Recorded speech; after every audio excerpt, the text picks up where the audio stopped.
Hello दोस्तों, नमस्कार। आपके अपने यूट्यूब चैनल 4 स्मार्ट स्टडी में हार्दिक अभिनंदन व स्वागत।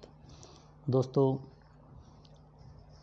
हम हिंदी व्याकरण का बहुत ही महत्वपूर्ण टॉपिक समास के बारे में अध्ययन कर रहे थे और आज हम जो समास का भाग है, जो समास के 6 प्रकार थे, उनमें से दूसरा समास तत्पुरुष समास के बारे में अध्ययन करेंगे। इससे पहले हमने अव्ययभावी समास के बारे में, समास की परिभाषा, उनके कुछ नियम के बारे में हमने अध्ययन किया था। अगर अभी तक आपने वो क्लास नहीं देखी है तो प्लेलिस्ट बनी हुई समास की, उसमें जाके अवश्य देखें, क्योंकि जो समास है हर भर्ती परीक्षा के लिए बहुत ही महत्वपूर्ण है और समास से संबंधित हर भर्ती परीक्षा में प्रश्न आते रहते हैं। जो भी भर्ती परीक्षा की जो प्रतियोगी परीक्षाएं होती है, उनकी तैयारी करने वाले जो भी विद्यार्थी हैं, उनके लिए तो बहुत ही अच्छी क्लास है और इसी के साथ जो भी स्कूल में पढ़ने वाले विद्यार्थी हैं, उनके लिए भी समास महत्वपूर्ण है। तो हम धीरे धीरे सभी जो व्याकरण के टॉपिक हैं उनका हम अध्ययन कर रहे हैं। तो इससे पहले हमने अन्य कुछ महत्वपूर्ण व्याकरण के टॉपिक हैं उनको अध्ययन कर लिया था और आप हमारे साथ अंत तक बने रहें। क्लास को लाइक करें, शेयर करें, सब्सक्राइब करें और बेल आइकन को दबा लेना, क्योंकि आने वाली जो भी क्लास है उसका नोटिफिकेशन आपको मिल सके और आप अपनी तैयारी में 4 चांद लगा सकें। तो आज हम शुरू करते हैं समास, और समास का दूसरा भाग है तत्पुरुष समास।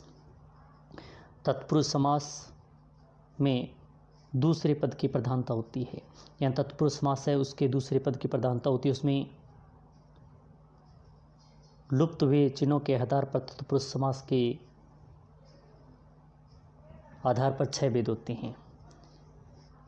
लुप्त चिन्हों के आधार पर जो तत्पुरुष समास है उसके 6 भेद होते हैं।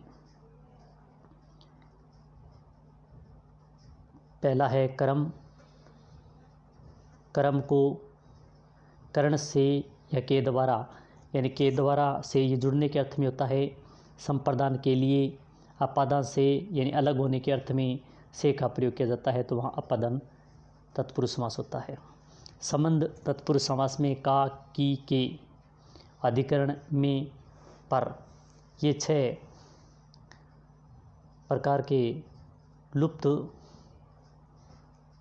जो चिन्ह हुए हैं उनके आधार पर तत्पुरुष समास के भेद होते हैं 6 प्रकार से। तो हम अब इनका प्रत्येक का अलग अलग से इनके अध्ययन करेंगे। क्लास अच्छी लग रही है तो लाइक शेयर अवश्य करें।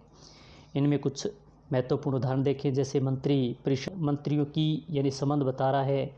अभी हम पढ़ कर आए थे का, के, की, वहाँ पर संबंध तत्पुरुष समास होता है।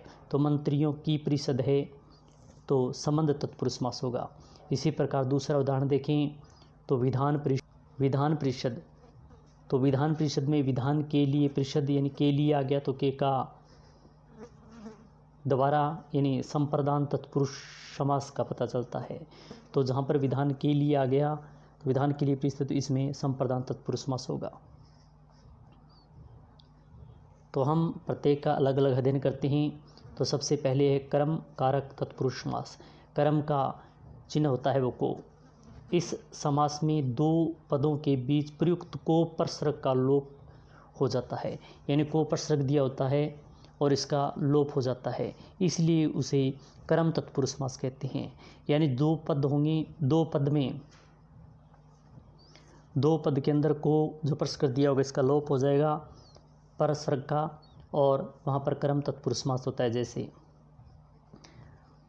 आत्म विस्मृत, यानी आत्मा को विस्मृत करने वाला, आत्मा को आ गया तो यहाँ पर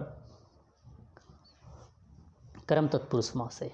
इसी प्रकार गिरहकट, यानी गिरह का अर्थ होता है गांठ, गांठ को काटने वाला, गांठ को काटने वाला, तो कर्म तत्पुरुष समास। इसी प्रकार जेब कतरा, जेब को कतरने वाला, को आ गया तो इसमें भी कर्म तत्पुरुष समास है। कनकटा, कान को कटाया हुआ, बंडा फोड़, या बंडा यानी राज को फोड़ने वाला, बंडा फोड़ या बंडे को फोड़ने वाला यानी राज उसको खोलने वाला होता है बंडा फोड़, इसमें भी कर्म तत्पुरुष समास होगा। दूसरा है कर्ण तत्पुरुष समास। कर्ण तत्पुरुष समास में से और से का प्रयोग है वो जुड़ने के अर्थ में होता है या फिर के द्वारा, करण तत्पुरुष समास से या के द्वारा। इस समास में दो पदों के बीच प्रयुक्त से या के द्वारा कारक चिन्ह का लोप हो जाता है। दो पद दिए होंगे और इन दोनों पदों के अंदर जो प्रयुक्त है से या के द्वारा कारक चिन्ह है, इसका लोप हो जाता है, इसलिए इसे करण तत्पुरुष समास कहते हैं। जैसे अकाल पीड़ित, अकाल से पीड़ित, जो अकाल है उससे पीड़ित है वह अकाल पीड़ित है, और इसमें करण तत्पुरुष समास। अंधा, यहाँ पर अंधा आना चाहिए था। और दूसरा है मदांध, मंद से अंधा, मद से अंधा, तो इसमें भी कर्ण तत्पुरुष समास है।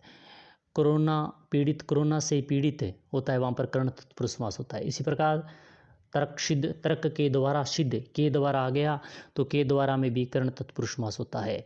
तर्क सिद्ध यानी तर्क के द्वारा सिद्ध। बिहारी रचित यानी बिहारी के द्वारा रचित, के द्वारा आ गया तो यहाँ पर के द्वारा आ गया तो यहाँ पर भी कर्ण तत्पुरुष समास होगा। बिहारी रचित यानी बिहारी के द्वारा रचित। इसी वह वाणी युद्ध यानी वाणी से जो युद्ध होता है वह कर्ण तत्पुरुष समास होता है वहाँ पर। रथ यात्रा, रथ से यात्रा से आ गया तो कारक चिन्ह, तो यहाँ पर रथ यात्रा, इसमें भी कर्ण तत्पुरुष समास होगा। तीसरा है संप्रदान तत्पुरुष समास। संप्रदान तत्पुरुष समास में के लिए का कारक चिन्ह का प्रयोग किया जाता है। तो इसकी परिभाषा देखें तो इस समास में दो पदों के बीच प्रयुक्त कारक चिन्ह के लिए का लोप हो जाता है, यानी दो जो समास के दो पद दिए होंगे और इनके बीच में जो कारक चिन्ह के लिए होगा उसका लोप हो जाता है, तो वहाँ पर संप्रदान तत्पुरुष समास होता है।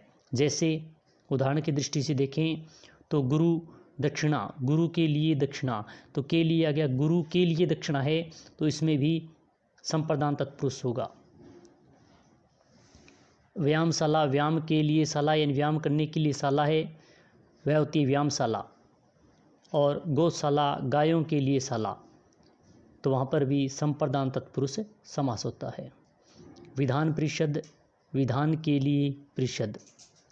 रसोई घर, रसोई के लिए घर।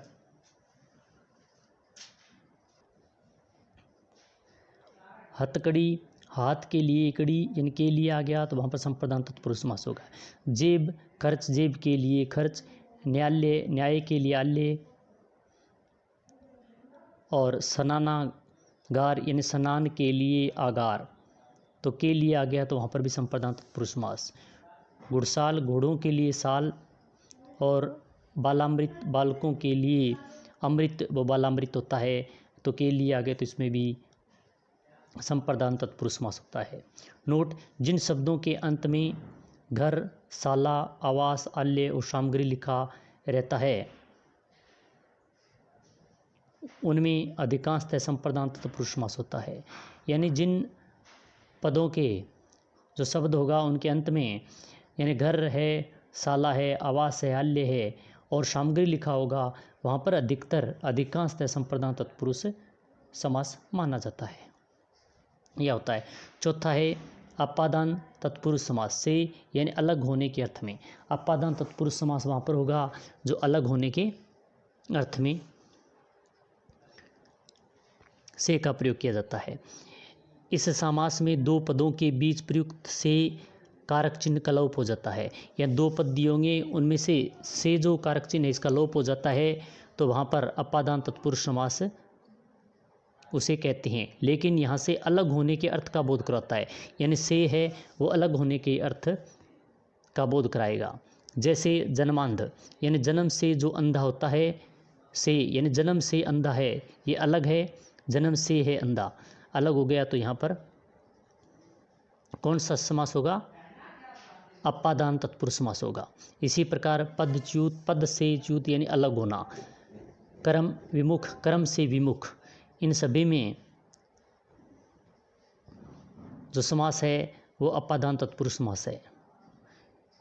पद दलित, पद से दलित, अकाल मुक्त, अकाल से मुक्त, हृदयहीन, हृदय से हीन, काम चोर यानी काम से जी चुराने वाला, से का प्रयोग हो गया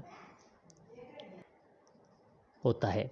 तो आज हमने जो तत्पुरुष समास है इसकी परिभाषा, इनके कुछ उदाहरण के बारे में अध्ययन किया और उनके जो 6 भेद हैं उनमें से 4 का अध्ययन किया था। बाकी कल 2 और कोई अन्य समास के बारे में कल अध्ययन करेंगे। क्लास अच्छी लगी तो लाइक शेयर अवश्य करें, सब्सक्राइब करें। जय हिंद, जय भारत।